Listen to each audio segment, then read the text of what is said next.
kamusta? Ipagpaumanin niyo kung wala tayong upload ng nagdaang gabi. Ngunit huwag kayong mag-alala at babawi po tayo ngayon. Sa ating nagdaang kabanata ay nagkatagpo na nga at nagkasama-sama ng muli ang pangkat nitong si Lezen. At sa parehong pagkakataon, matapos sa mga katotohanang isiniwalat ng mga mahatan, sa labas naman ng 4 Krono Ikarcel ay naghahanda na rin ang pangkat nila Senyor Ibarra, Presidente Gildas at itong si Chief Babalong upang pasukin ang kastilyo nila Vladimir, kung saan pinaniniwalaan at sinasabi na naroong nakapaloob at selyado ang mutya ng Hunyango. Isang mutya na wala pang kalinawan kung ano nga ba ang papel sa ating istorya. Ang alam lamang natin, ang mutya ng Hunyango ay ang orihinal na pinagmulan ng mutya ng itim na Hunyango at mutya ng puting Hunyango. Ngunit questionable pa rin kung ang mutyang ito nga ba ay umiiral o talagang maaaring magamit. Sa kasalukuyan, nagawa ng umpisahan nitong si Bellatrix ang pagsasagawa ng ritual upang matawag kung anuman ang gabay na nakapaloob sa mutya ng tupong-tupong. Ang gabay na kailangang kaharapin nitong si Zen at ng kanyang mga kasamahan, kailangang magapi at mawasak nang sa gayon hindi nang magamit pa o hindi nang pagkainteresan pa ang mutya ng tupong-tupong. Iyon lamang ang tanging kaparaanan upang magawa nilang wasakin ang mismong mutya at mawala ang kapangyarihan nito na inaasam-asam ng napakaraming uri ng nilalang, mapatao man, aswang o mga maalamat at mitolohikal na uri ng nilalang. Mga gilo kong kahaswang, muli po ay makikisuyo ako sa inyo upang bigyan natin ng pansin ang pagpindot ng like sa ating video at ang pagkokomento rin po, dahil sa malaking tulong po ito sa ating channel upang mas maiangat po ng platform na ito ang ating istorya at mas maibahagi po ito sa mas maraming tagapakinig. Sa ganoong pagtulong po ay labis po akong magpapasalamat sa inyo. Dumako na tayo sa ating istorya. Mukhang iba ang nararamdaman ko dito. Sir Ed, ganito ba talaga ang pakiramdam kapag may mga gantong ritual? Isa pa, parang first time kong makarinig na pupukawin ng pursa yung gabay ng isang mutya. And at the same time, knowing na malakas yung mutya ng topongs-topongs, ibig sabihin ba noon, kung ano man yung gabay na lalabas dyan, kaya niya ding pantayan yung mga kapangyarihang taglay natin? Paano naman nating tatalunin yun? Oo nga Sir Ed. Kanina ko pa ding iniisip yan. Sumasakit na nga yung mga brain cells ko eh.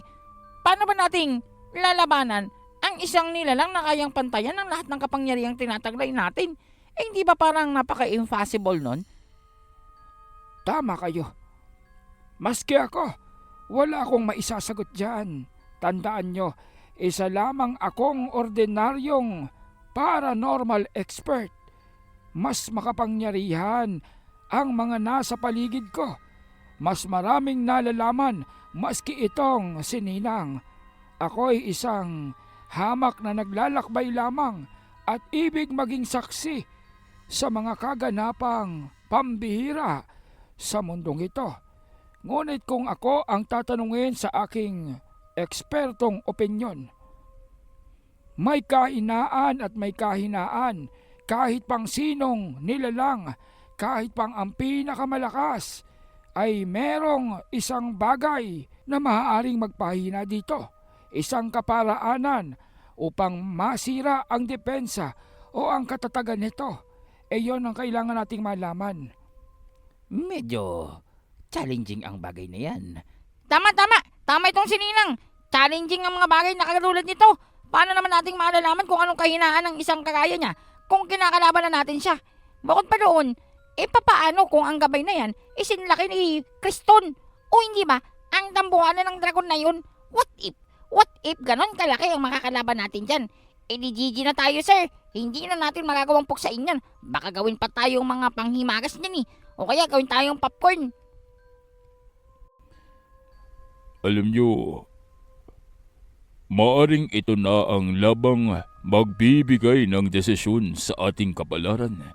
Maaaring sa labang ito, madedetermina natin kung karapat-dapat pa ba tayong magpatuloy sa ating adhikain.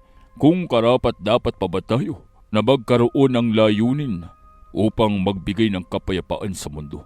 Dahil kung hindi natin magagawang tapusin ang anumang uri ng gabay na nakapaloob sa mutya ng tupong-tupong, ibig sabihin lamang nun nabigo na tayo. Ngunit handa akong ibigay ang lahat ng aking nakakaya. Handa akong isakripisyo ang aking buhay at ang aking sarili. Matiyak lamang na makamit natin ang pagtatagumpay at matiyak lamang na magiging ligtas kayong lalabas dito sa bilangguan. Sus! Ang cheesy-cheesy mo, paring Fred. Hindi yan uso sa atin, ano? Sama-sama tayong mamamatay o sama-sama tayong lalabas dito. Ganon lang ang opsyon dito. Oo nga, paring Fred. Ganun lang naman ang pagpepelean natin dito. Once for all, once upon a time.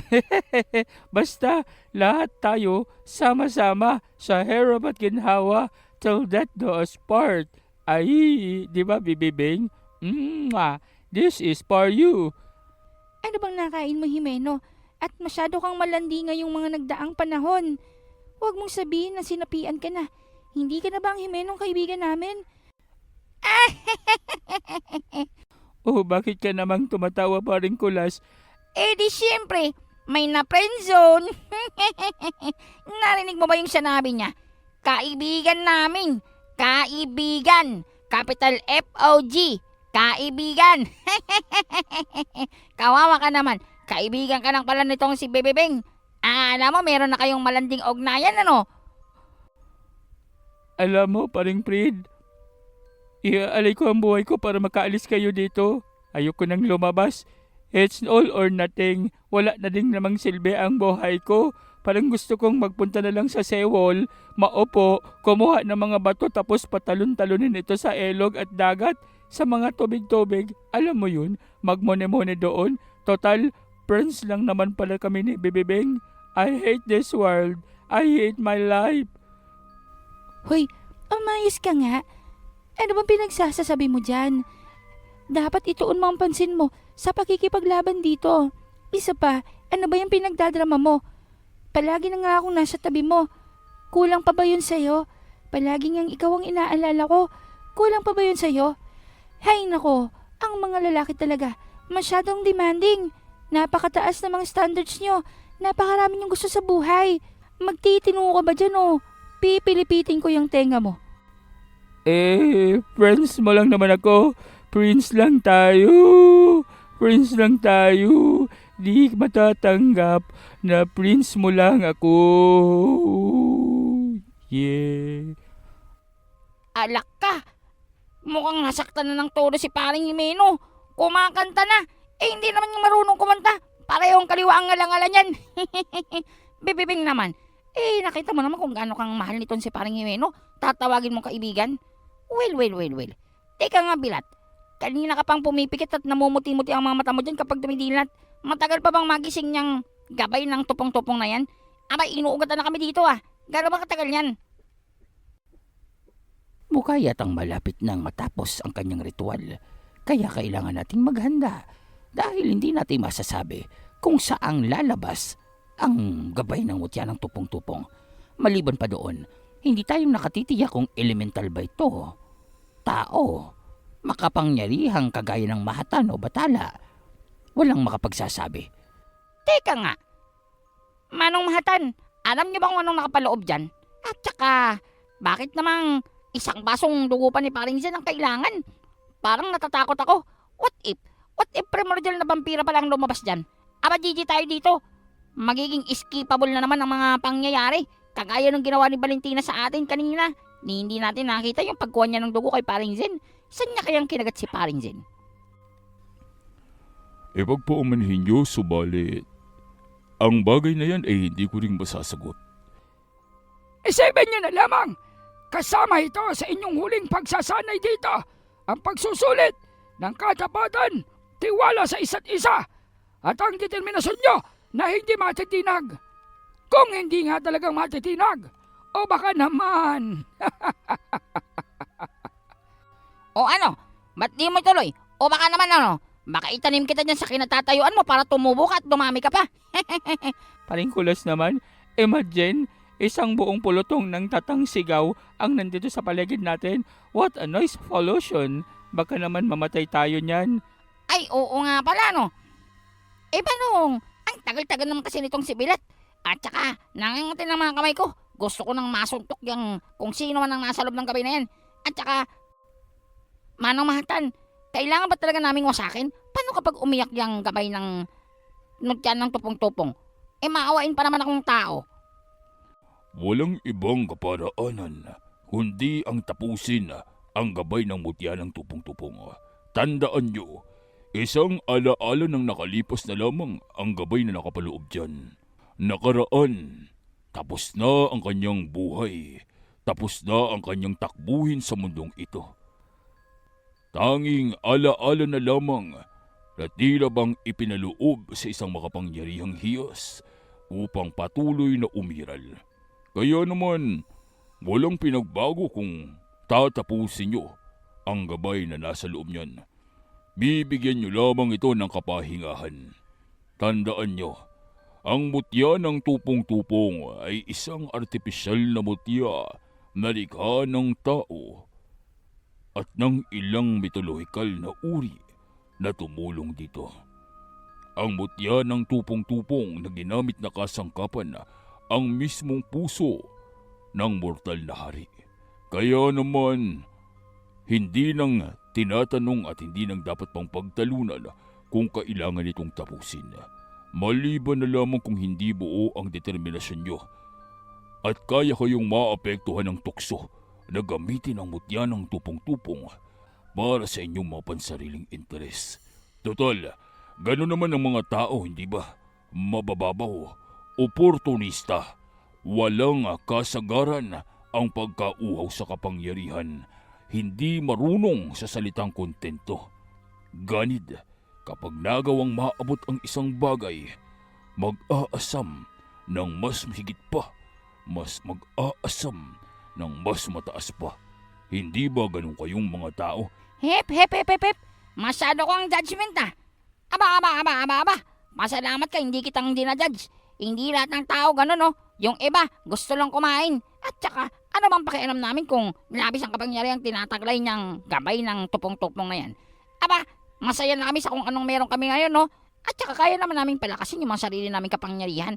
Bakit pa kami ngihiram sa mutya na artificial namang ginawa? Isa pa, yak, ew, ano kami, karnibal? Para gamitin yung puso ng kaibigan namin? Ang mabuti pa, ibala na lang natin yan sa tirador at manghuhuli tayo ng mga baboy ramo dito nang makakain man lamang tayo. Aba, ang tagal mong utos ng utos sa amin pero hindi mo naman kaming pinapakain. Isa pa tong si Tatang, sigaw ng sigaw. Ang sakit-sakit na sa tenga. Mukhang kailangan ko ng 2 liempo. mabuti pa ay manahimik na tayo. Tingnan nyo, patapos na ang ritual. Magsipaghanda na kayo. Zen, ikaw ang pangunahing maaaring punteriyahin ng gabay na nasa loob niyan. Tandaan mo, ang dugo mo ang ginamit upang pukawin ito. Ibig sabihin lamang nito, maaaring ikaw ang mismong hamunin ng gabay dahil sa iyong dugo. Kaya naman maghanda ka. Hindi na itong pagsusulit pa. Buhay o kamatayan, yun lamang ang pagpipilian dito. Nauunawaan ko yun, Ninang, at huwag kayong mag-alala. Nakahanda ako. Oo nga, ipinanak niyang nakahanda si Paring Zen. Alam mo ba ang middle name niyan? Ready? Paring Zen, ready. Ano bang apelyido mo, Paring Zen? Humanda ka na, Kulas. Ang mabuti pa, kung ako sa'yo, gamitin mo lang pagkagintong diablo mo. May pakiramdam ako na masaya to. Amang Zen, I'm scared. Mukha yatang mangyayari na yung isang nagkakagembal na laban na nafanaginipan ko long time ago. Parang ito na yun. Bakit parang I get this feeling na napakasama ng magkakalaban natin at napakalakas? What if What if kahit yung lakas nating lahat hindi sumapat dito? Tatandaan mo lamang, hindi mahalaga kung mananalo ka o manatatalo. Siguro tandaan na lang natin, hindi mahalaga na sa lahat ng laban ay manalo tayo. Ang mahalaga, gawin natin ang lahat ng makakaya natin nang walang pagsisisi, nang walang naiiwang pag-aalinlangan sa isipan, nang walang naiiwang baka sakali at panghihinayang. Ibigay mo lamang ang lahat ng makakaya mo. Mangyayari ang dapat mangyari. Mananalo kung sino ang dapat manalo. At titiyakin ko, tayo yun. Oh yeah, kami yun. Narinig mo yun, Bilat? Bilat! Manahimik kayo. Kanina pa kayong ingay ng ingay dyan. Dapat kanina na pang nabuksan ang mutyang ito. Pero dahil sa ingay nyo, dahil sa sakit sa tenga ng boses nyo, Jimeno, at ikaw, Kulas, hindi ko matapos-tapos ang ritual. Doon naman ay natahimik itong grupo dahil sa biglang nagliwanag na ang mutya ng tupong-tupong. Tumigil ito sa pagpapaikot-ikot sa harapan nitong si Bellatrix. Nagliwanag ng labis at umangat sa kalangitan. Kung ako sa inyo, maghanda na kayo dahil hindi nang mapipigilan pa ang paggising sa gabay ng mutya ng tupong-tupong. Ito na, it's now or never, or you better die together. Teka nga, hindi ba't kanta yun? Parang narinig ko na yun eh. Teka lang, paring Kulas, tingnan mo. Umeekot-ekot na yung mutya ng tofong-tofong. Mukhang lalabas na nga. Ano kaya ang laman niyan? Sino kaya yung gabay niya? Sa tingin mo, malaki, maliit, mabait. Baka chicks naman, ano? Paring Jimeno, nadudulas ka yata. Nakakalimutan mo, nasa tabi mo si bibibing mo. Aba kanina nagdadrama ka pa lang na friends lang kayo. Tapos ngayon naghanap ka na ng ibang chicks. Aba. Magsitahimik na kayo. Pagmasdan nyo, naririyan na. Humanda na kayong lahat. Humanda kayo. At sa isang iglap, tila bang sumabog ang napakalakas na pagliliwanag sa kapaligiran. Kasabay nito, segundo lamang, nawala ang liwanag at biglang nagdilim. Napakadilim, mas madilim pa kumpara sa gabi. Nakaramdam sila ng kakaibang lamig. Maririnig ang tila bang napakasakit sa tengang uri ng pag-ugong. Kasabay nito, biglaan na lamang lumitaw ang mga itim na kidlat sa kapaligiran. Humangin ng napakalakas sa kagubatan. Ang ilan sa mga punong naroroon sa oras na tamaan ng itim na kidlat, nawawasak at nagiging abo. Mukha yatang narito na ang gabay ng mutya ng tupong-tupong. Pagmasdan nyo ang kapangyarihang nakapaloob sa mutyang matagal na iningatan sa loob ng hardin. Ngunit sa isang iglap lamang ay bigla na lamang may tumamang puwersa kay Fred at kay Zen. Tumilapon ito kasabay ng pagtama din ng kidlat dito kay Kulas at Jimeno. Maging si Valentina hindi nakaligtas. Mabuti na lamang ang matandang mahatan ay naitaas ang depensa kung kaya't ang ilan sa mga antingerong naroroon ay naisalba sa tiyak na pinsalang dulot ng mga kidlat. Subalit ang mga pinakamalalakas sa kanila ay naroong kasalukuyang tinamaan ng hindi inaasahang pag-atake. Aray ko naman, ang sakit nun ah. Ang sama naman ang bungad ng nilalang na yan. Sino ba yan? Ouch! Mukhang nabali ang mga backbones ko. Anong nangyayari? Aray ko, mukha yatang hindi marunong makipag-usap ang nilalang na to ah. Mukhang ura-urada ang banat ang gusto niya. Bueno, pagbibigyan kita. Bakit di ka magpakita? Ipakita mo ang pagmumukha mo. Ilantad mo ang sarili mo. Hindi ka naming uurungan. Subalit kahit nang sinabi ito ni Zen ay hindi nagsasalita ang gabay. Marahan itong lumitaw mula sa mga kidlat na naroroong pumapaikot sa kanya. Napangangan na lamang ang lahat nang makita ang gabay ng mutya ng tupong-tupong. Aba, nananadya ka yata. Eh, ang sabi namin, magpakita ka, tapos nakamaskara ka naman. Aba. Ano yan? Joke? Huwag mong sabihin na tinamaan mo kami ng itim mong kidlat, matatakot na kami sa'yo. Aba, humanda ka. Natsambahan mo lang kami. Hindi namin inaasahan na dire-diretsa kang aatake, di ka makikipag-usap. Ano ka? Deaf? Parengkulas, tingnan mo. Mukha yatang hindi kang pinapansin nung Dep nung gabay ng mutya ng tofong-tofong.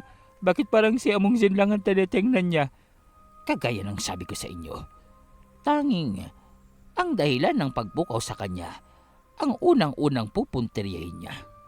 Dahil para sa kanya, kailangan niyang tapusin ang nagbigay sa kanya ng buhay o ng kadahilanan upang makalabas sa mutya. Ibig nito makuha ang karapatan ng nilalang na bumuhay sa kanya. What? Ibig mo sabihin, pati bungton nila Belat? Hoy Belat, hindi mo sinabi sa amin na gano'n ang mangyayari. Alam mo ba to? Alam mo bang si Paringsin ang atakihin ng gabay na yan sa oras na magising siya? Aba. Wala ka man lang disclaimer nang kunin mo yung dugo niya. At bakit? Kailangan ko ba bang gawin yun? Nalalaman nyo naman, sa oras na lumabas ang gabay ng mutya ng tupong-tupong, ay kailangan yung tapusin ito. Tayo o siya, yun lamang. Pagpipilian natin kung sino ang mananatiling buhay, kung ang pangkat natin o ang gabay ng mutya ng tupong-tupong. Bakit kailangan ko pang sabihin sa inyo mga maliliit na detalyeng kagaya nun? Tama si Bellatrix. Kahit ano pa ang mangyari, kailangan nating kaharapin ang gabay ng mutya ng tupong-tupong. Kailangan nating malampasan ang kanyang kalakasan. Ngunit tila yata hindi itong basta-basta. Maski na ang depensa ko, walang nagawa sa kidlat ng pag-atake niya.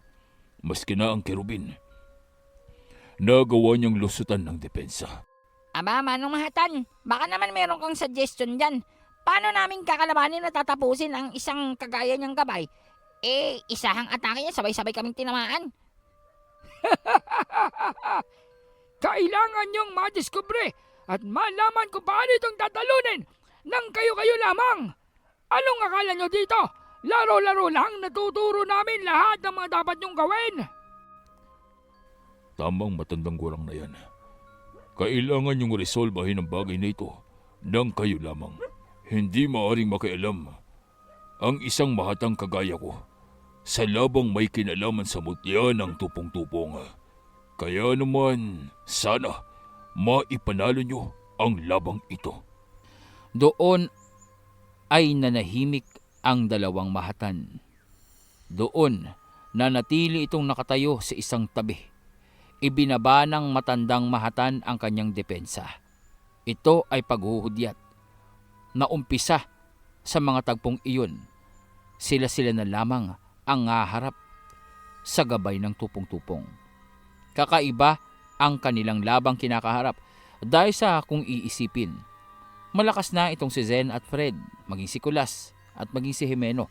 Ngunit sila-sila ay walang nagawa maski na si Valentina. Napabagsak sila sa isahang iglap ng pag-atake ng gabay ng mutya ng tupong-tupong. At kung hindi pang itong bungad lamang o paunang pagbati ng gabay, ay maaring napatay na sila. Naroroon lamang na nakalutang sa ere ang gabay ng mutya ng tupong-tupong. Isang nilalang na parabang napakadilim.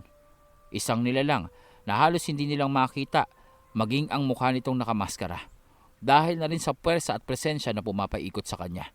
Idagdag mo pa dito ang walang humpay na pagkidlat ng mga itim na enerhiya na parabang buhay at naglalakad kasabay ng pagkilos ng gabay. Nang magawang muling makabangon itong si Zen at Fred, hindi na silang nag-alinlangan pa. Hindi na silang nag-antay pa ng susunod na pag-atake ng gabay na ito at naroroong sumalakay na rin sila. Hindi na nilang maaari pang hayaan ang ikalawang pagkakataon ng gabay upang magawa silang atakihin ng walang depensa. Isang sorpresang pag-atake ang kanilang naramdaman, ang kanilang nakasagupa, at hindi na nilang gugustuhin pang maulit ito dahil alam nila na kung ginusto ng gabay ng mutya ng tupong-tupong ang tapusin sila sa ataking iyon, Posible at maaaring nangyari yon. O maaaring nakaligtas sila, subalit ang kanilang mga kasamahan ay maaaring napuksan ito. Kaya naman, naroroon ang buong kalakasan nitong si Fred. Nakahanda na sa pag-atake. Itinaas niya ang kanyang depensa sa tulong ng kanyang kerubin. Kasabay nito, naroroong lumitaw na muli itong si Albus. Nasa tabi niya, naroroong nag-aantay sa mga utos ng kanyang pinaglilingkuran. Habang itong si Zen naman ay ginawang aktibo ang kanyang mutya. Naroroong nagliliwanag na muli ang kanyang mata kung saan nakapaloob ang mutya ng aswang at ang mutya ng karimlan. Maliban pa dito, ang enerhiya ng bilugang itim na bola ng kapangyarihan na naroroong patuloy na tila bang pumapaikot sa mga kamay niya. Dumadaloy patungo sa kanyang punyal. Dumadaloy patungo sa kanyang mga paa. Dahilan upang magawa niyang lumutang sa ere. Sa kabila ng kawalan niya ng pakpak, naroroong kayang-kaya niya ang tila bang lumipad sa tulong ng pananatili ng kanyang presensya o puwersa sa magkabilang kamay at magkabilang paa upang panatilihin ang balanse nito habang nakalutang siya. Isang kakayahang hindi ordinaryo dahil napakahirap kung iisipin ang panatilihin ang parehong puwersa o lakas o antas ng kapangyarihan sa mga paa at kamay upang manatili itong balanse habang lumulutang. Sa makatuwid, patuloy na nagpapakawala ng mana itong si Zen patungo sa ibaba upang maitulak siya upang umangat sa ere. Maliban pa doon ay ang kanyang depensa. Ito ay bunga ng pagsasanay sa loob ng ilang buwan sa ilalim ng paggabay ng mahatan. Ito ay bunga ng kanyang buwis buhay na pagsasanay at pagpapakasakit upang magawang palakasin ang kanyang kapangyarihan at kalinangan ng kanyang mana. Pinagpauna na ng kanilang guro ang mahatang misteryosong lumitaw upang turuan sila na ang kapangyarihan ng mga antingero, ang kapangyarihan ukol sa mga buhay na salita ay kapangyarihang may limitasyon. Depende sa kung sino man ang gagamit ng mga orasyon. Ngunit sa pagkakataong iyon, ang kaibahan lamang dito kay Zen, lahat ng mga kakayahang ginagamit niya ay pawang sarili niyang gawa o modifikasyon ng lahat ng mga natutunan niya. Sa makatuwid, mga panibagong kakayahan, kapangyarihan o teknik na kanyang nilikha gamit ang kanyang malikot na isipan at ang kanyang napakalalim na deposito o pondo ng mana. Kaugnay nito sa kanilang paghahanda, naroroong muling nawala sa kanilang paningin ang gabay ng mutya. At kasunod nito, lahat sila ay pawang may kaharap. Kaharap ang uri ng nilalang na katulad ng gabay. Ngunit ang ipinagkaiba lamang nito, bawat isa dito ay may kanya-kanyang sandata. Depende at akma sa kalaban nito na tila bang nabasa agad ng mutya o tila bang nabasa kaagad nitong gabay ng mutya ng tupong-tupong kung ano ang kakayahan ng bawat isa sa kanila at kung ano ang kanilang kahinaan. Kagaya nga mismo ng epekto ng mutya ng tupong-tupong. Kaya nitong pantayan ang kalakasan ng lahat. Ngunit hindi ibig sabihin nito na ito ang konbensyonal o natural na pagpapalakas o paglampas sa lakas ng katunggali. Ang kapangyarihan ng mutya ng tupong-tupong at ng gabay nito ay lumikha ng mga pag-ataking maaaring ikahina ng katunggali nito. Lumikha ng mga pagsalakay na tiyak na mahihirapan ang sinumang kalaban at sa pagkakataong iyon, presensya niya lamang ang kanyang ginamit. Naroroong lahat ng mga antingerong nasa harapan niya ay naging abala sa pagdedepensa sa kanilang mga sarili upang matiyak na hindi silang magagawang paslangin ng mga tila bang kampon o ilusyon ng gabay. Habang itong si Zen, nakatuon ang atensyon sa mismong orihinal na gabay ng mutya ng tupong-tupong. Sa tulong naman ni Fred, sa tulong ng kanyang gabay na si Serafina, naroroong nabawasan ng Arkanghel ang dulot na pinsala ng mga pag-atake nitong gabay sa tulong na rin ng kabanalan at pagiging dibino ng kanyang sandata at nitong si Albus. Tila bang nabawasan ng halos 50% ang lumalapat o dumarating na pinsala sa bawat isa sa kanila. Ngunit ang kapalit nito ay ang hindi lubos isipin na pasakit at paghihirap at bigat sa katawan nitong si Fred. Ito ay sa kadahilanan na tila bang tinangkay niya ang lahat ng pinsalang likha ng gabay ng mutya ng tupong-tupong sa lahat ng kanyang mga kasamahan. Ang bawat pinsala, bawat pag-atake, ang bawat pagtama ng mga sandatang gamit ng mga ilusyon nitong gabay ay naroroong sinasalo ni Fred ang 50%. Sa makatuwid, ramdam niya ang puwersa at pinsalang nililikha nitong gabay ng mutya ng tupong-tupong sa lahat ng kanyang mga kaibigan. Ngunit hindi niya itong alintana. Ipinangako niya sa kanyang sarili, ipinangako niya sa kanyang mga kaibigan. Gagawin niya ang lahat, maging kapalit man ito ang kanyang buhay at kaligtasan, upang matiyak lamang na mapagtatagumpayan nila ang lahat ng pagsubok sa loob ng Hortus Benedictus. Subalit sa pagkakataong iyon nga, alam na nila na wala na sila sa loob ng Hortus. Ang nakapagtataka lamang nito, sa kabila ng katotohanang nagawa na nilang lumabas sa Hortus Benedictus, ay wala sila dito sa grupo o sa kulto na kinabibilangan ni Bellatrix. Wala sila sa mga nayon, wala sila sa nayon nito. Ibang lugar ang kanilang nilabasan, o maaaring dahil na rin ito sa pagtulong sa kanila ng mahatan. Tila bang ang lugar na iyon ay nakalaan para sa matinding labanan. Isang napakalawak na kapatagan na napapalibutan ng mga nagtataasang kabundukan na tila bang itim ang mga bato. Kung makikita ang buong kapatagang ito, iisipin na isa itong bunganga ng isang lugar kung saan bumagsak ang napakalaking bulalakaw. Sunog ang ilan, tila bang mga kristal, kumikinang, at walang makikitang buhay na anumang uri ng halaman o damo sa napakalawak na kapatagan. Mabuti na lamang at dito tayong dinala ng mahatan.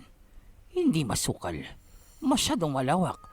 Mataas ang tsansa natin na makita ang mga pag-ataking gagawin ng gabay na yan. Ngunit Sir Ed, nalalaman mo ba kung sino yan? Hindi ba't ang mutya ng tupong-tupong ay nilikha sa kapanahunan natapos na ang paghahari ng Hari si Zed? Posible kayang isa itong nilalang na nagmula sa pangkat ng mga nilalang na nakalaban niya at nagawa niyang tapusin? O posible kayang isa ito sa kanyang mga kasapi, kasamahan, kaalyado? May nalalaman ka bang nilalang na may kapangyarihan ng itim na kidlat na kagaya nito na kayang tumagos sa anumang uri ng depensa? Masyadong marami ang makapangyarihang nilalang na naroroon sa panahon ng Haring si Zed. Masyadong marami ang mga nilalang na hindi mong akalain sa panahong ito na umiiral pala sa mundong ibabaw. Hindi ko masasabi na pamilyar ako at alam ko kung sino ang nasa likod ng maskarang yan. Subalit tunay ang kanyang kapangyarihan ay nakakatakot. Isipin mo, isa na lamang siyang gabay sa pagkakataong ito. Isang espiritu, subalit ang kanyang kalakasan ay tila bang nagmula pa sa mga kagaya ng antas ng mahatan. O di kaya na may maring antas ng bathala? Posible kaya na isang bathala ang nasa likod ng maskarang yan? Isang makapangyarihang bathala na naririto ngayon na ibig bumalik sa kanyang pag-iral sa pamamagitan ng pagtapos sa binatang si Zen. Hindi kong alam, Ninang. Hindi kong masasabi. Ngunit kailangan natin gawin ang lahat ng magagawa natin upang tulungan ng mga tingerong ito. Gagamitin ko ang lahat ng aking kalakasan upang pigilan ang kanyang labis na pamiminsala sa kapaligiran. At doon ay nag-umpisa sa muling pag-usal ng mga orasyon itong si Sir Ed. Pinalibutan niya ng tila bang mga gahiganteng kalansay ang buong kapaligiran ng kanilang pinaglalabanan.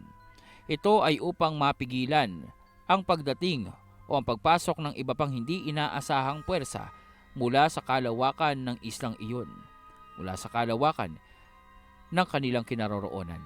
Dahil alam nitong si Sir Ed, oras na makarating sa kamalayan ng Volture ang kanilang paglalaban.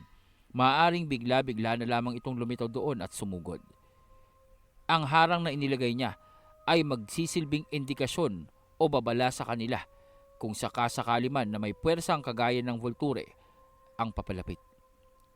Maliban pa dito, ilan sa mga Tila bang tore ng mga kalansay na naroroon ay inaabsorba o unang tinatamaan ng mga itim na kidlat.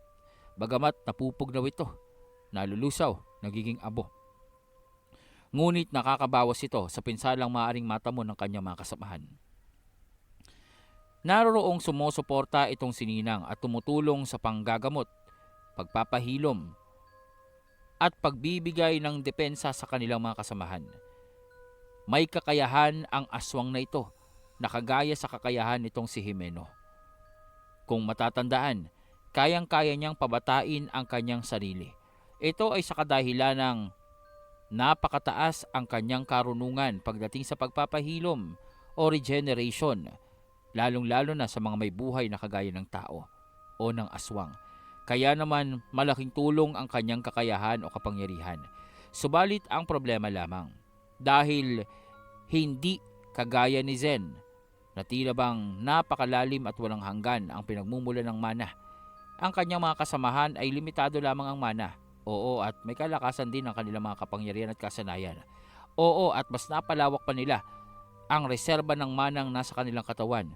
Ngunit sa ginagawang pinsala nitong gabay ng tupong-tupong, dire-diretso, tuloy-tuloy at walang humpay ng pagtama ng mga itim na kidlat, mabilis na nauubos ang kanilang mga mana.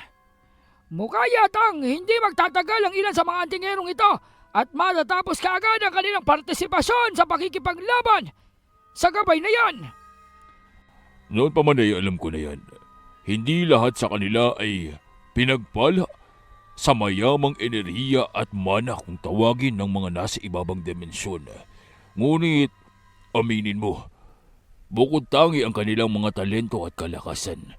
Walang silbi kahit pang bukod tangi ang kanilang mga talento at kalakasan kung hindi naman silang magtatagal sa laban. Tanging ang nananalo at natitira ay nagkakaroon ng kwento, ang nauukit sa kasaysayan. Walang silbi kahit ano pa ang talento nila kung mabubura lamang sila ng basta-basta. Ito ba ang mga estudyante mo?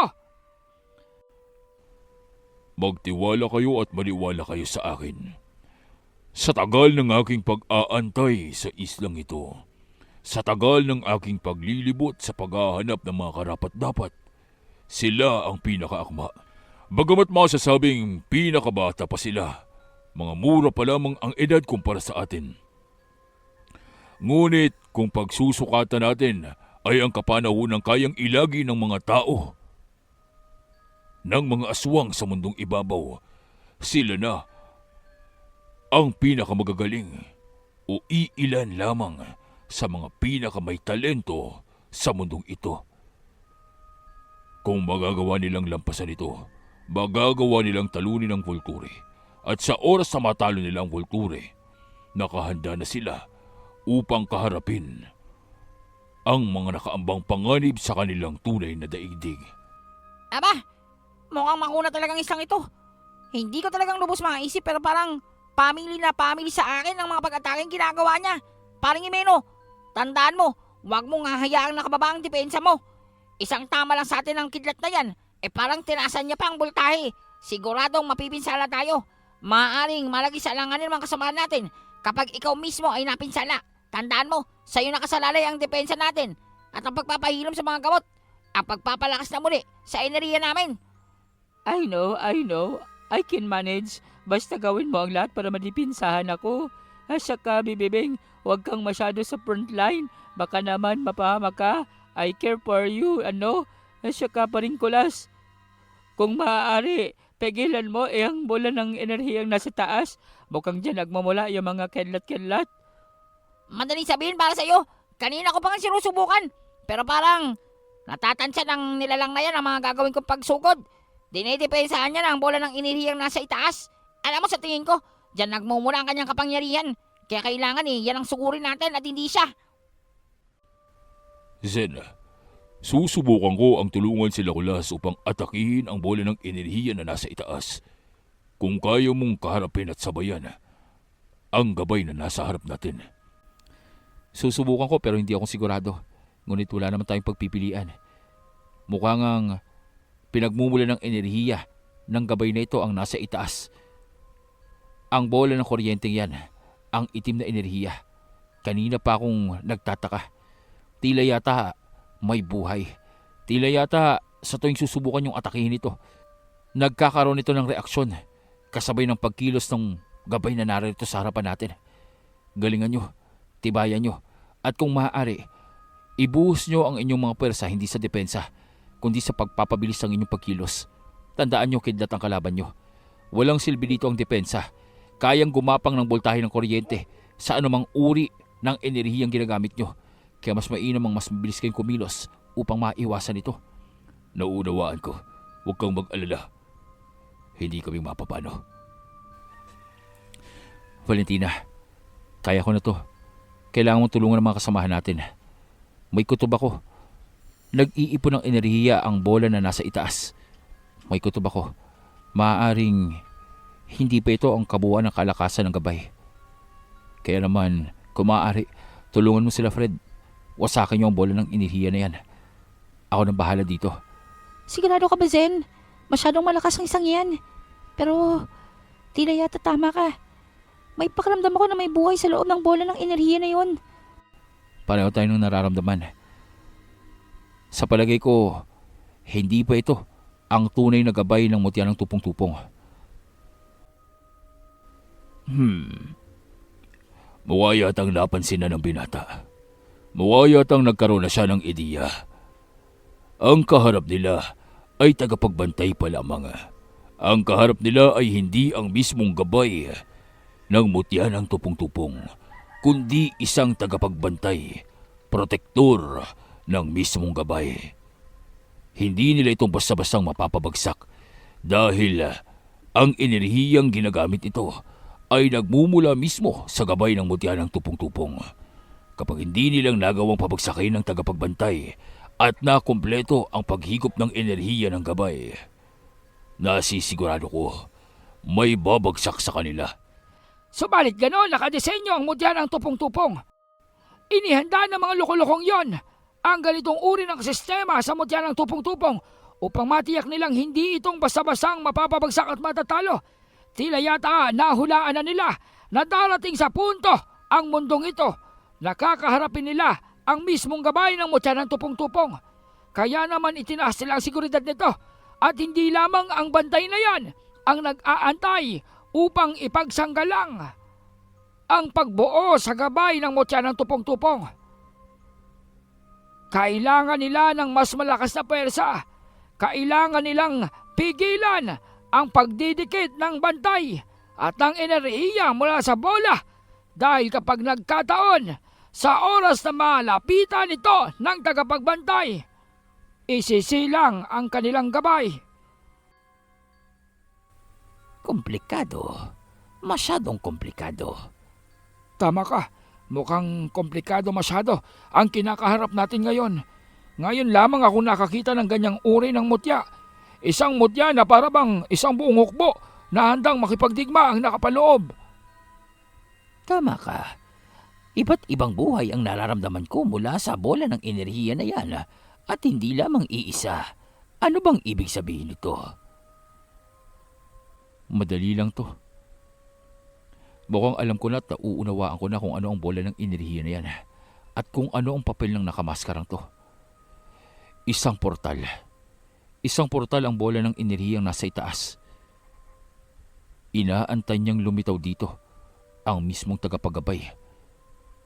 Hindi siya ang mismong nakapaloob sa mutya ng tupong-tupong. Isa lamang itong dahilan. Isa lamang itong kaparaanan ng gabay upang maantala ang kanyang paglitaw. Mukha yatang kakailanganin namin tapusin kaagad ang bantay na ito at mawasak ang portal bago pang sumapit dito ang ilan pa sa mga nilalang. Pero paano? Paanong mapapalitaw ang gabay? Doon ay tila bang narating ni Zen ang hangganan ng isang daanan. Isang dead end. Isang katanungang para bang walang kasagutan. Bagamat naunawaan niya ang kaganapan, alam niya kung anong nangyayari sa kanila. Napagtanto niya na ang kanyang kaharap, ang makapangyarihang nakamaskara ay isang protektor lamang. Ngunit hindi niyang masagot o hindi niyang maunawaan kung papaanong magagawang isara ang portal at palabasin ang gabay. Pamilyar sa kanya ang enerhiya ng bolang ito. Alam niyang daanan ito mula sa ibang dimensyon. Natatakot at ipinapangamba nitong si Zen na mas makapangyarihan pang nilalang ang lumabas mula doon. Ngunit komplikado ang sitwasyon dahil kung gagawa siya ng paraan upang isarado ang portal, mabibigo siya na makalaban ang mismong gabay ng mutya ng tupong-tupong. Mapapasawalang bisa at kahalagahan ang kanilang pagpapagal. Kaya naman, ang unang kailangan gawin nitong si Zen ay ituon ang kanyang atensyon sa pagpuksa sa tagapagbantay, ang nilalang na nakamaskara. At matapos iyon, kailangan niyang kaharapin kung ano ang susunod na nilalang na lilitaw mula sa bola ng enerhiya. Ang portal ng pinagmumula ng kapangyarihan ng gabay ng tupong-tupong. Paring Kulas, mag-iingat ka. Tingnan mo, may lumalabas na kamay at paa mula dyan sa bula. Aba! Bakit may pakiramdam ako na parang pintuan tong bola ng enerhiyang to? Mukha yatang isa itong portal. Portal ng mga dimensyon. Paring Zen, kailangan nating wasakin to. Nagkakamali ka. Hindi natin maaaring gawin yon. What? Anong ibig mong sabihin? Aantayin natin magsilitawan ng mga malalakas na halimaw mula dyan? Tama si Zen. Hindi natin maaaring wasakin yan. Tandaan mo, kailangan nating matalo ang gabay ng mutya ng tupong-tupong. Oo nga, Paring Kulas. Ibig sabihin kailangan nating antayin na mismo ang gabay ng mutya ng tupong-tupong ang lumitaw mula sa portal na yan bago natin tong i-shutdown? Aba! Ibig sabihin nun, hindi natin masasabi kung ilang mga halimaw lalabas mula dyan? Well. E di ubusin na natin kaagad para lumitaw na yung gabay na yan. Aba, loko-loko siya. Ang dami niyang baon. Humanda ka, Sir Ed. Mukhang ang isang yan ay malaki. Huwag kang mag-alala. Nakahanda ang aking higanteng kalansay para dyan. At doon, biglang kumilos ang higanting kalansay na tauhan nitong si Sir Ed. Lumilitaw pa lamang ang kamay at paa ng isang nilalang mula sa bola ng enerhiya. Nang lumikha ng tila bang daanan itong sila Kulas at Fred, agad na tila bang dinukot ng higanting kalansay ang nilalang na lumilitaw dito. Matapos iyon ay buong lakas na inihampas ng kalansay ang nilalang na ito. Ang lumitaw mula doon ay panibagong uri ng nilalang na parabang higanteng kapre na may maskara. What? May maskara na naman? Mukhang palaki ng palaki yung mga lumalabas dyan Ako nang bahala dito.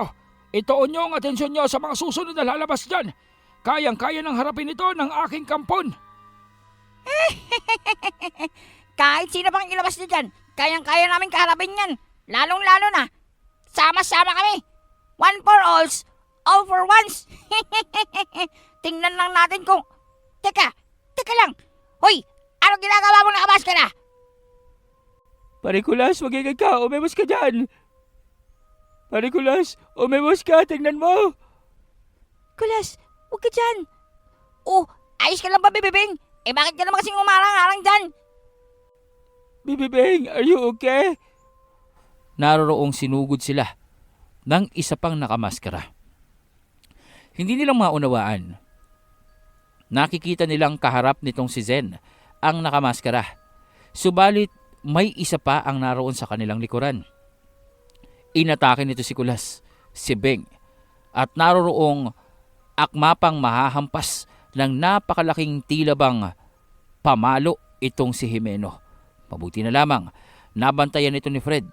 Subalit kasabay nito, lumitaw ang pangatlong tagapagbantay. At doon, nag-umpisa na ang kanilang kalbaryo sa ginawa nito. Zarak veltor naksim draval, Corvash etrum calasarela, Umbra, Dox veltron trex, Dorteca, Vulter, Acrens. Teka, anong ibig sabihin nun? Ang sabi niya, Zarak Biltor. Naunawaan mo?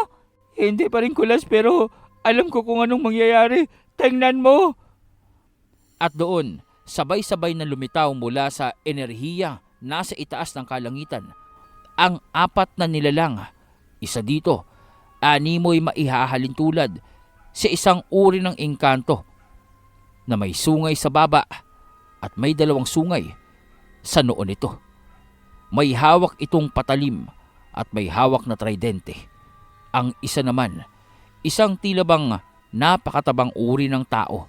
Ngunit ang kaibahan dito, nasa kanyang katawan ang bunganga at ang ulo nito ay tanging 3 mata lamang ang makikita. Ang dalawa ay tila bang 2 uri ng lumilipad na ibon. Ngunit ang ibong ito ay nasa anyong astral. Sabay-sabay na lumitaw nang sambitin ng tagapagbantay ang kanyang ritual, orasyon sa pagtawag ng lahat ng mga tagaprotekta o sa pagtawag ng lahat ng protektor ng gabay ng mutya ng tupong-tupong. Nag-umpisa na. Ito na ang sinasabi ko. Ang paglitaw ng mga tagapagbantay ng gabay ng mutya ng tupong-tupong. Dito nang susubukin at susukatin ang kanilang mga kagalingan. Magagawa kaya nilang lampasan ito? Ano man ang mangyari, kung sakali mang mabura silang lahat, kailangan nating mag-antay na muli ng ilang pang siglo bagong muling mabuhay at magkaroon ng reinkarnasyon ang mga katulad nila. Kaya naman siguraduhin mo na sa pagkakataong ito, tamang mga tao na ang pinili mo. Masama ito. Siguradong hindi akong papayagan ng nilalang na ito na tumulong sa mga kasamahan ko. Kung humingi ka ng tulong sa akin, di kanina pang natapos ito. Isang walang kwentang nilalang lamang ang kaharap mo, ngunit hindi mo magawang tapusin. Nakakaawa ka. Ikaw pa talaga ang napili upang wasakin ang mutya ng tupong-tupong o isa ka lamang payaso? Payagan mong gamitin ang kapangyarihan ko at titiyakin ko tapos ang lahat ng yan. At sa anong kondisyon? Gagamitin mo ang katawan ko at ang buong kamalayan ko? Hindi. Sabihin na nating ibig ko lamang tulungan kayo at naalibadbaran ako na isipin na matatalo kayo ng mutyang nagmula sa puso ng lalaking yun. Ngayon, nakadepende sa iyo. Papayag ka ba o hahayaan mong mamatay ang iyong mga kasamahan? Kung gayon, kung walang kapalit ito, gawin mo ang kailangan upang wasakin ang nilalang na yan. Kailangan kong matulungan ng mga kasamahan ko. Subalit siguradong pipigilan ako ng nakamaskara. Huwag kang mag-alala. Hawakan mo ng maigi ang panyal mo at huwag na huwag mong hahayaang mabitawan ito. Bakit? Anong gagawin mo? Zarvelnox Karathul. Vorax Dextul. Vorax Dextul. Kampon, laban sa kampon. Hayaan mong palitawin ko ang gabay ng mutya ng tupong-tupong. At doon, sinalubong ang mga itim na kidlat ng kidlat na nagmumula dito sa nilalanga ng kanyang medalyon. Tila bang kulay pula na nangingitim ang uri ng enerhiyang sumasalubong sa mga kidlat. Masasabing isang uri din ito ng kidlat pero maninipis ito para bang mga hibla ng buhok na naroroong pinupuluputan ang bawat kidlat na tatama sa lahat ng mga naroroong antingero. Teka, saan ang gagaling to? Anong mga buhok-buhok na to? Yak! Nakakatakot naman to! Tingnan mo, nagmumula ito kay Among Zen. What is the power of this? What is... Anong kapangyarihan to, paring kulas? Nalalaman mo ba to? Nagamit na ba to ni Among Zen dati? Sir Ed, ano bang kapangyarihang ginagamit ng binata? Hindi akong pamilyar. Nagmumula ba ito sa kanyang medalyon? Kailan niya pang nagawang kontrolin ang kapangyarihang nagmumula sa itim na medalyong yon? Hindi kong natitiyak pero tingnan mo. Kung makikita mo ang likuran niya, tila yatang may malamlam na enerhiya at aparisyon na naroroong kumakausap sa kanya.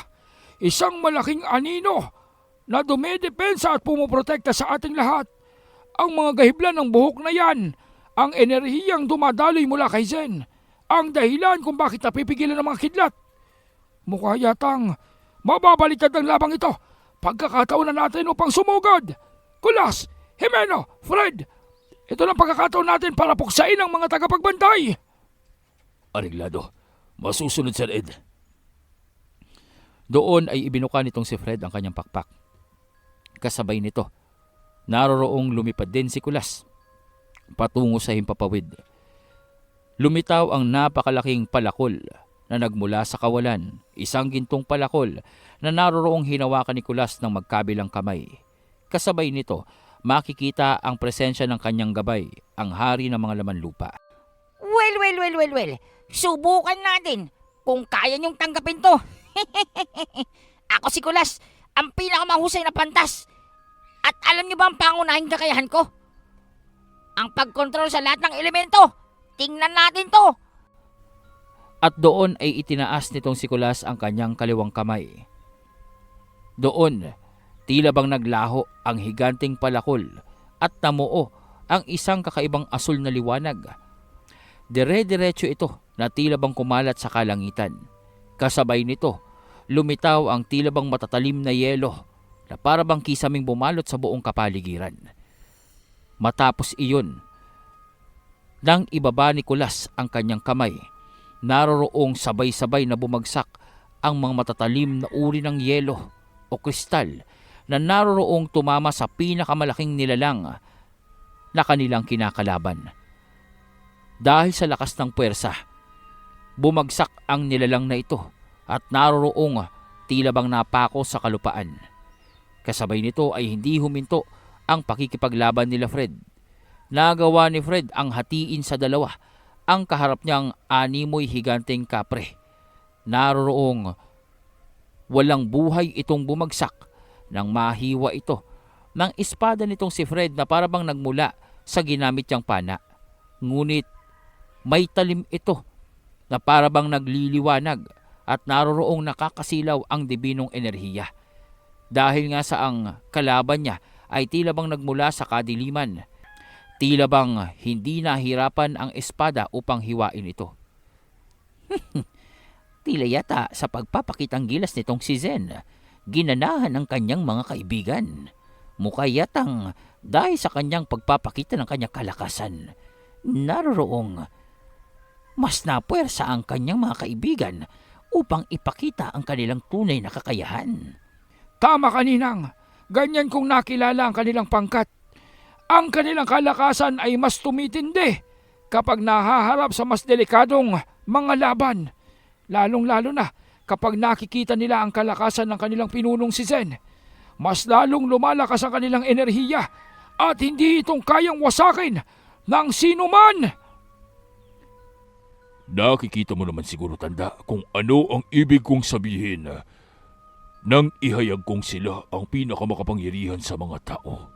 Ngayon, pagmasdan mo ang kapangyarihan ng mga antingero. Ngunit hindi pa tapos ang lahat. Natitira pa ang 3 tagapagbantay na may maskara. Papaano nila itong wawasakin? Tingnan mo, idilat mo ang mga mata mo at pagmasdan mo kung ano ang nangyayari sa mga nakamaskara. Doon ay nakita nila itong si Zen. Nagliliwanag ng pula at asul ang mga mata. Sa tulong ng nilalang na nasa kanyang medalyon, tila bang hindi nang matapatan pa ang bilis ng pagkilos nitong si Zen. Ang 3 nakamaskara ay isa-isa niyang sinugod. Una niyang pinunterya ang nakamaskarang nag-uusal ng orasyon upang tawagin ang mga nilalang na nagmumula sa portal. Hindi na nitong nagawa pang umiwas. Hati sa gitna ang nakamaskarang nilalang. Gamit ang punyal nitong si Zen, nakakikitaan ng panibagong liwanag at tila bang aura na nagmula sa itim na medalyon. Dahil dito, nagsama ang 2 nakamaskarang nilalang na tagapagbantay upang magkasabay na atakihin itong si Zen.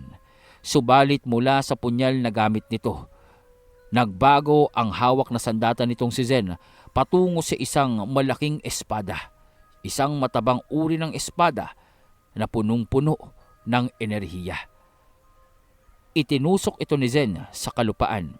Kasabay noon, tila bang nabalot ng kuryente at enerhiya ang buong kapaligiran.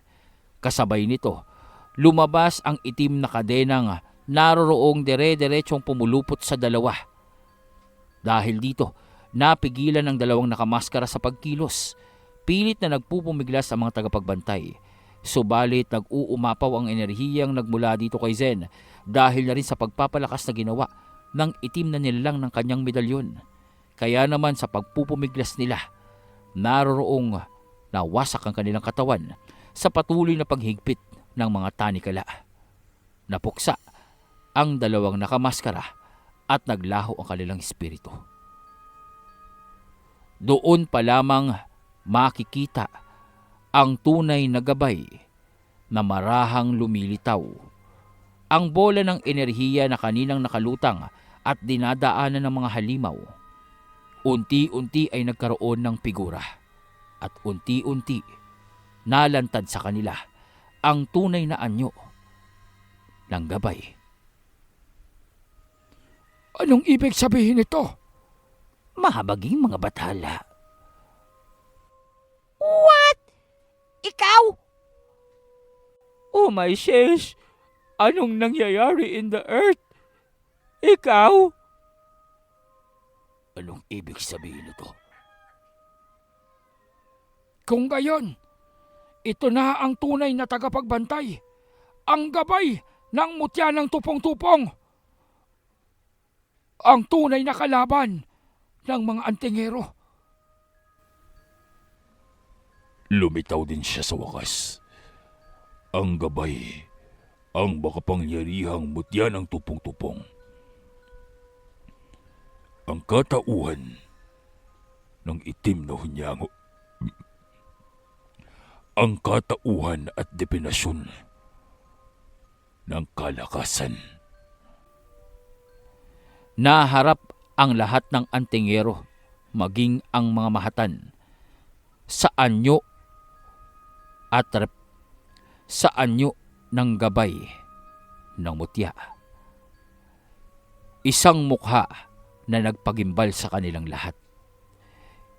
Isang anyo na tila bang naging dahilan ng pagkaparalisa ng lahat ng antingero at nilalang na naroroon. Ang pangunahing kalaban na kailangan nilang tapusin. Wow! Anong nangyayari dito? May party ba? Bakit parang ang dami naman yata ang pagkain dito, senyor? Akala ko ba labanan ang pupuntahan natin? Abay parang birthday ang pinuntahan namin dito May cake pa dyan. Mabuti naman po nakarating kagad kayo dito. Magandang gabi po sa inyo, Mr. President. Aba, mukha yatang nagbago ang pakikitungo niyo sa akin. Ngayong nalaman na namin na nasa panig namin kayo, ano pa naman ang rason para magalit kami sa inyo? Magandang gabi sa iyo, senyor. Maraming salamat sa paghahandang ito. Mukha yatang malapit na at nalalapit na ang pakikipagkita natin kay kamatayan. Isang karangalan ang lumabang nasa panig nyo. Magtatagumpay tayo dito. Ano man ang mangyari. Hindi tayo maaring mabigo. Wala pa. Hindi natin maaring sayangin ang mga sakripisyong ginawa ng ating mga kasamahan. Alang-alang sa kinabukasan ng sanlibutan. Mga kahaswang bitin tayong lahat. Ngunit, ibig ko magpasalamat sa mga sumama sa atin hanggang sa dulo ng ating istorya. Sino kaya itong gabay na lumitaw mula sa mutya ng tupong-tupong? At bakit tila yatang kilala siya ng ating mga antingero? May ideya na ba kayo kung sino siya? May naglalaro na ba sa inyong isipan kung sino ang huling kalaban na kailangang pabagsakin itong si Zen upang mawasak na ang mutya ng tupong-tupong once and for all? Alam kong bitin po pero believe me, kahit po ako ay nabitin. Kaya nga lang po, hanggang dito muna ang kakayanin ng ating pag-process sa araw na ito ng ating istorya. Susundan kaagad natin ito. Huwag kayong mag-alala at paghahandaan natin ang magiging labanan at ibig kong magkaroon ng kaunting kasabikan sa ating isipan. Ika nga ay hindi magpapatulog sa atin sa pag-iisip kung sino ba itong gabay ng mutya ng tupong-tupong. Imagine gano'ng kalakas yung mga tagapagbantay niya bago siyang lumitaw. At gano'ng kalakas ang ating mga antingero. Nagpakitang gilas sa sikulas. Sino kaya ang susunod? At ano ang kapangyarihang gagamitin ni Zen upang mapuksa ito? O baka naman, maaari kayang may mapuksa sa kanilang panig. Subaybayan ang mga susunod na kabanata sa ating istorya. Sasali kaya sa labanan ang Volture? O sapat na ang gabay ng mutya ng tupong-tupong upang pahirapan silang lahat? At ano ang mangyayari? Makakaya kayang umabot nitong sila Zen bago ang nahaharap na pakikipaglaban nitong sila Senyor Ibarra sa mga kampon?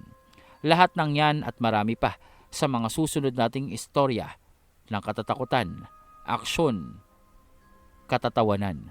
Dito lamang yan sa dito lamang yan sa alias Itim na Hunyango, ang pinakamapanlinlang na antingero. Again mga kahaswang, huwag kaligtaan ng pag-iiwan ng like, comment at pag-subscribe sa ating channel. Patuloy po nating i-share ang ating video upang mas dumami pa ang ating mga kahaswang na tumatangkilik sa ganitong uri ng istorya. Maraming salamat po. Itong muli ang inyong narrator na si Sir Mar dito sa proyekto Aswang.